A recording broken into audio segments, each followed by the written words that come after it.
How's your time? You good for a few more questions or Yeah, you good? yeah. Yeah, okay. How has telling your story changed you as a person?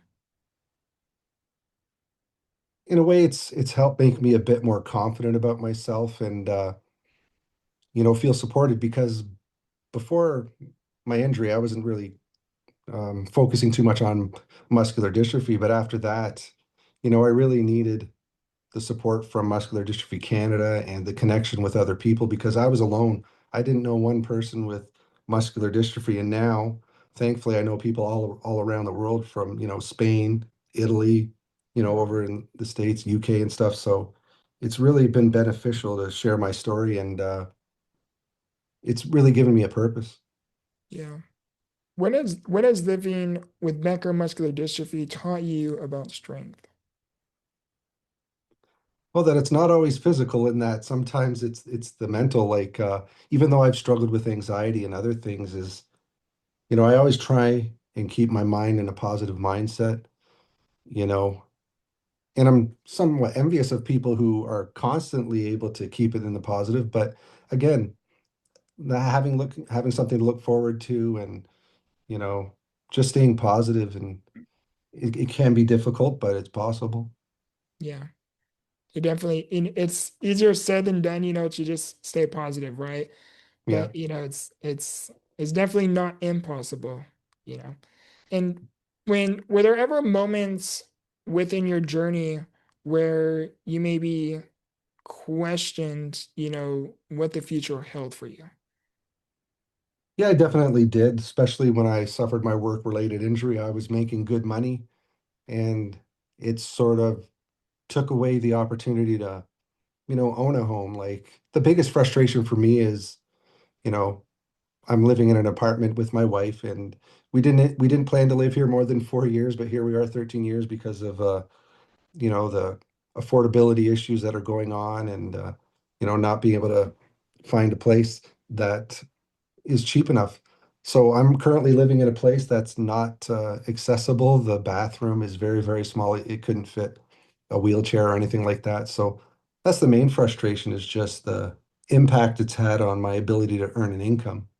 Yeah. So that's why writing the book, and I'll tell you, I mean, and I didn't write the book to make money, but it's really, really nice to be able to have those extra funds to be able to, pay a bill and take care of things because my wife works full time. I rely on a government assistance for people with disabilities where they claw back my income support on her. So it sort of keeps us, trapped in a certain income level. And I want to break out of that. I want to be able to own a home and stuff. So the biggest struggle I've had is having to accept the fact that sometimes, no matter how hard I try, that I have to accept that where we are is currently where we are, and that my hope again is the future, that something happens to where I can make that a reality because I really want to live in a place that's accessible, that can handle my needs. Because if I fall, if I break my leg or anything, it won't be a good situation living here. So I'm still hopeful for the future, and I'm still, hoping that happens.